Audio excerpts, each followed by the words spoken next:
Hey, everybody, it's Eddie from Tokyo. This is your cryptocurrency update from Japan, and this is very surprising news.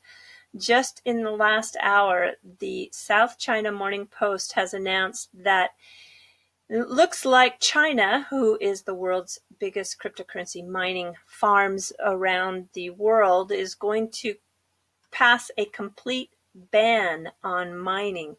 You can imagine the impact this is going to have. And I find it quite curious that 2 weeks ago we learned that Mr. Kitao decided to really go in big time with the 40% share in Because, which is going to launch North America's largest mining facility.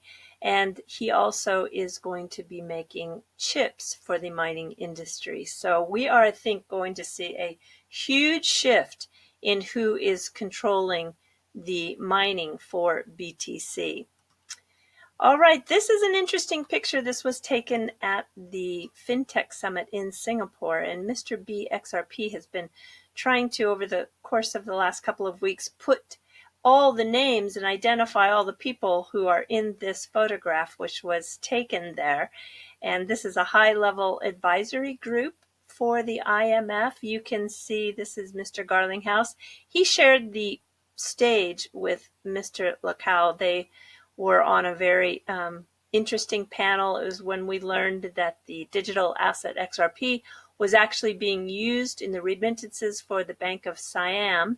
And here is Christine Lagarde here. And this is Jessie Cheng. She is a formal Ripple employee. She is now part of the FinTech Council for the IMF. Anyway, I think all of these people have the ear of Christine Lagarde, and you should know that on April 10th, Wednesday, between 2 and 3 p.m. Eastern Standard Time, there is a very, very interesting webcast.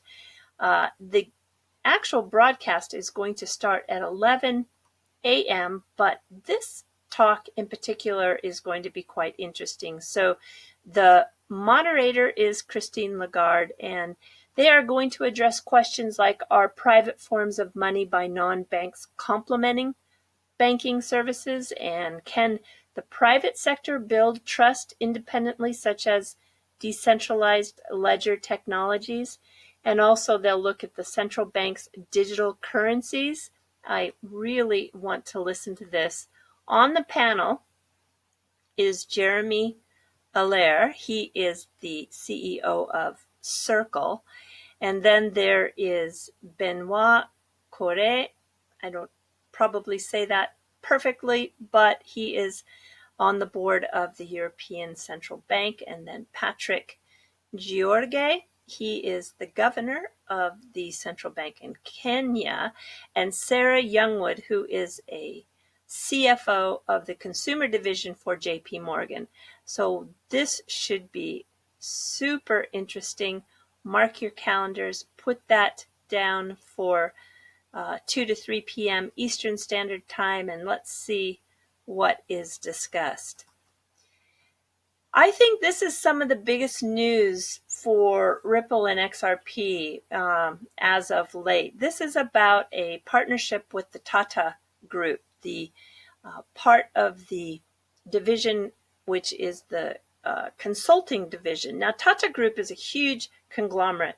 They're a holding company that started actually in 1868 by Mr. Jamsetji Tata. It's now run by his sons. And I think you probably have heard of Tata Steel and Tata Motors and Tata Communications. The consultancy arm is very big. They have 450 active integrations. They have over 1 billion active accounts. People like General Electric, Citibank UK, and Microsoft are those customers. Wow, I think, when you look at the Tata Group as a whole, they span businesses within energy, engineering, hotels, airlines, telecom. They have over 100 different divisions. They are really powerful. Now, this consultancy group has a specialty in the IT services. They have locations worldwide, and they are headquartered in Mumbai. I think this is a big deal for XRP, and let me show you why. This is actually their website, but I want to take you to the PDF of the cross-border remittances from that Tata consultancy group. And we can come down here to the second page.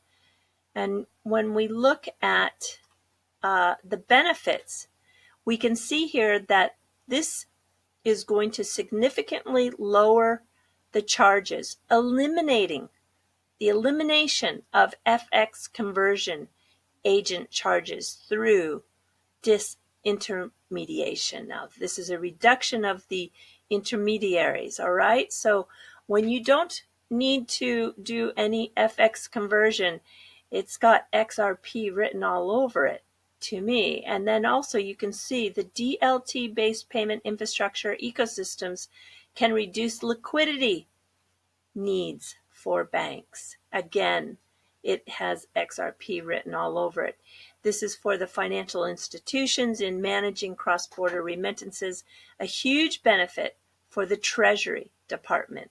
So this is why I think in the announcement that they're going to use Ripplenet, which we all know has the capabilities to use XRP, it definitely seems that is the case.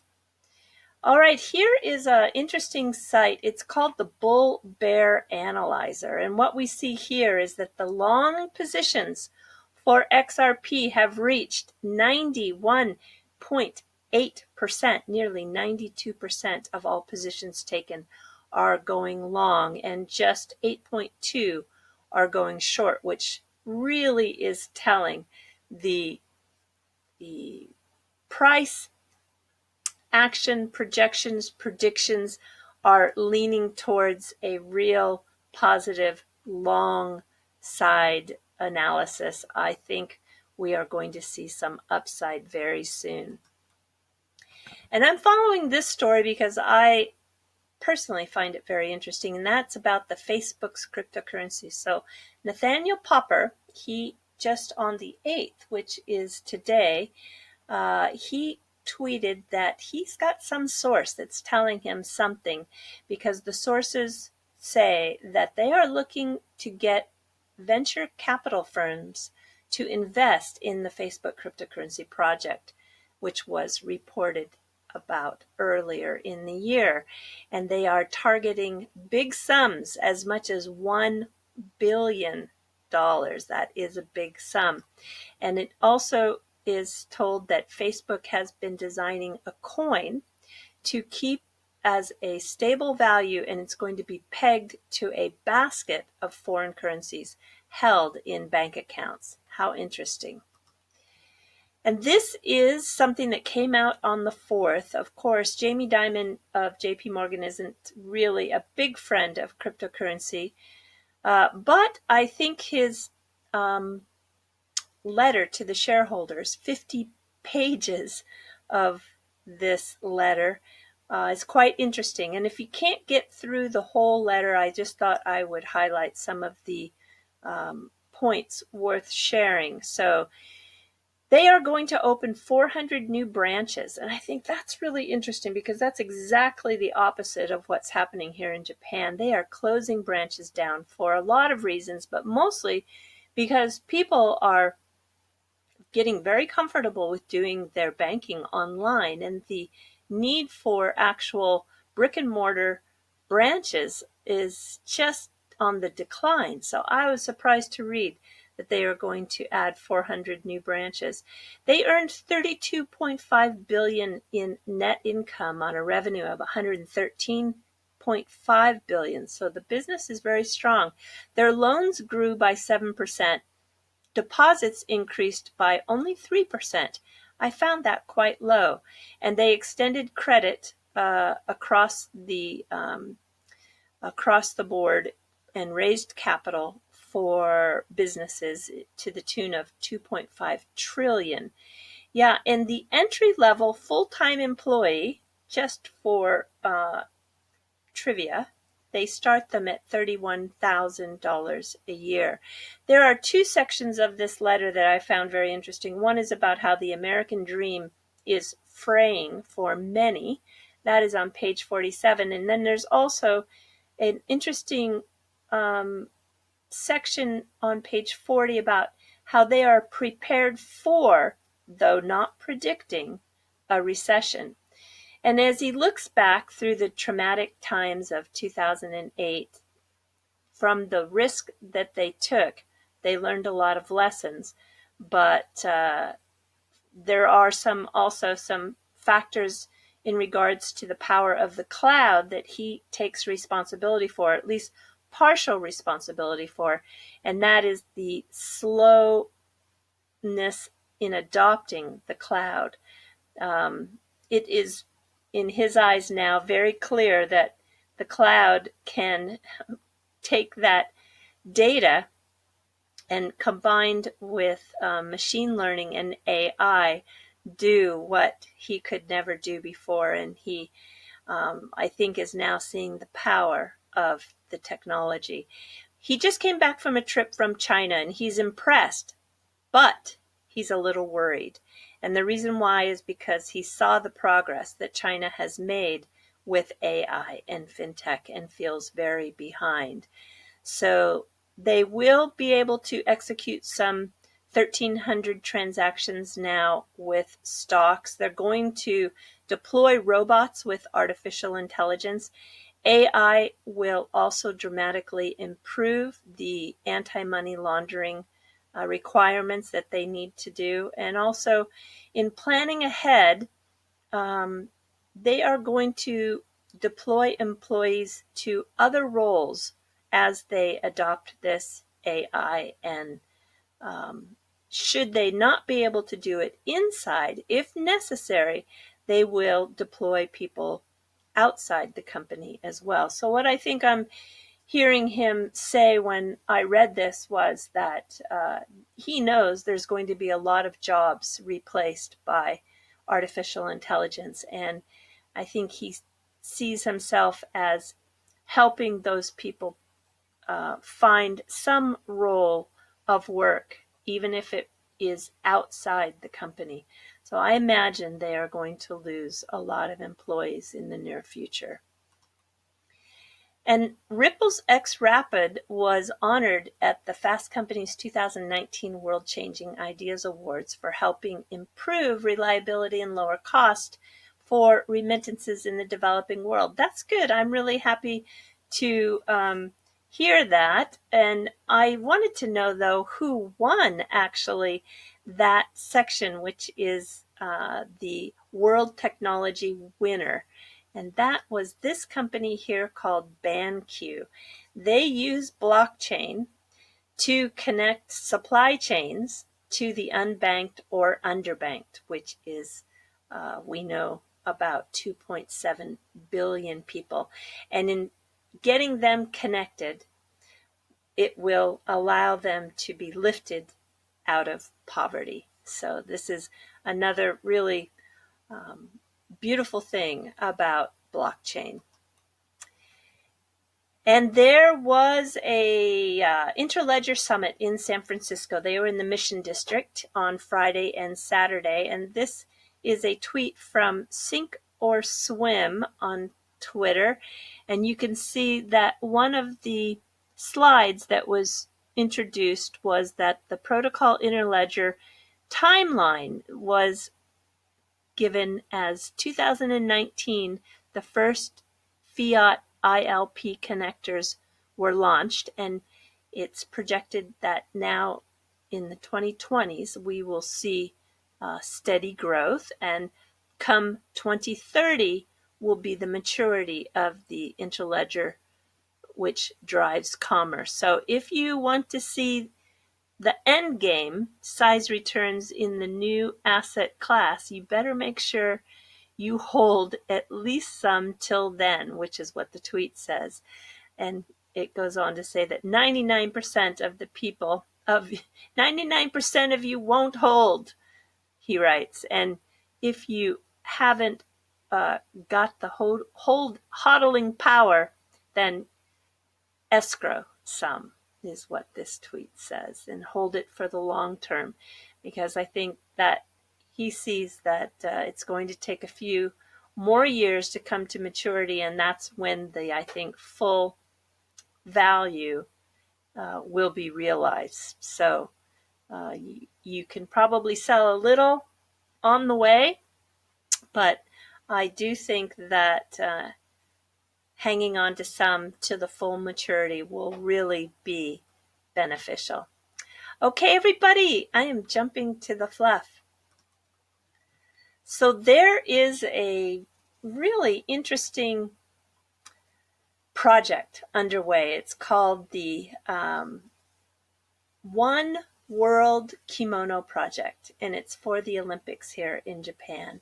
And what they are doing is working with kimono makers all over the country to design 196 unique kimonos for the Olympics. And they use the local raw silk. And the first countries that were done for the approval of the project were Brazil, Africa, Lithuania, Bhutan, and Tuvalu. And the interesting thing is, like, for the Brazilian kimono, they used the coffee bean and flowers. So in Tuvalu, they used the sea, because the islands are actually under some flooding and sinking due to global warming. Lithuania, they used the office of Mr. Sugihara. He is a very interesting Japanese person in the history of World War II. He issued visas to save a large number of the Jewish population living in Lithuania at that time. He didn't have permission from the government. He took it on his own to do it, to save those lives.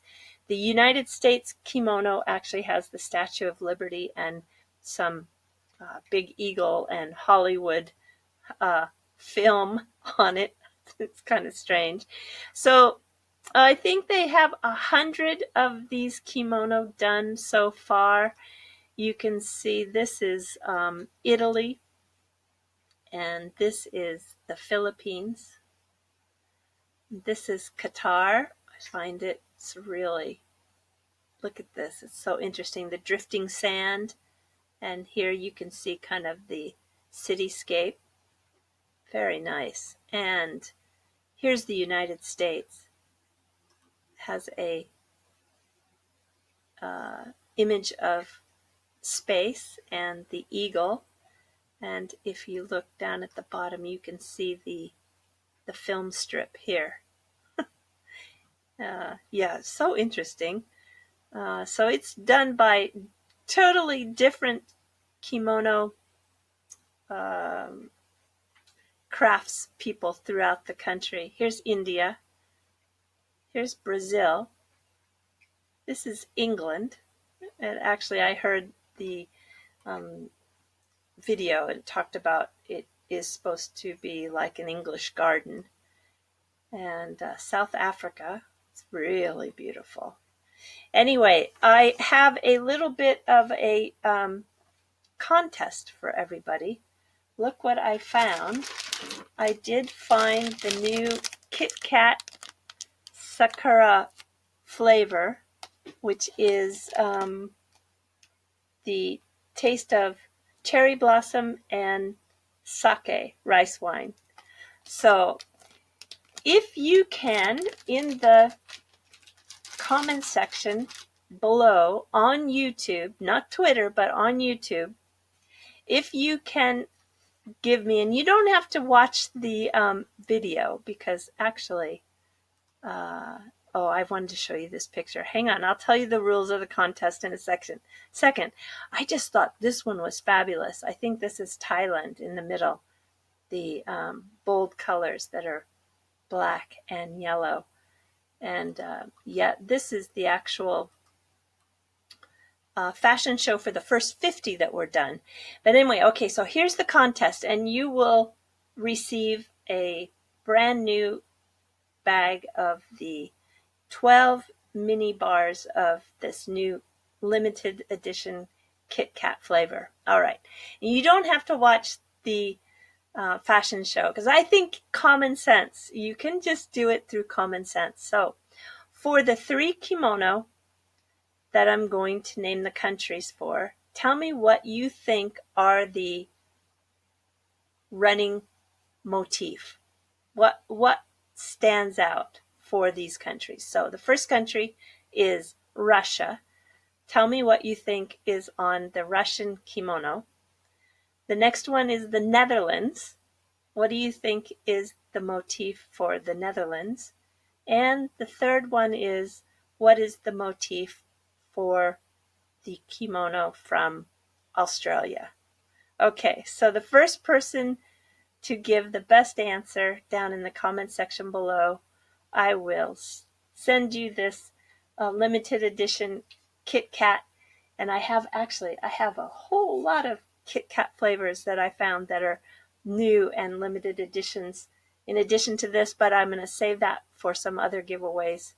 So I will get your shipping address in a direct mail to me on Twitter. So just so you know, if you want to enter to this contest, that's how I will find your shipping address. Okay, everybody, good luck. It'll be fun to see your answers. Take care. Sayonara for now. Bye-bye.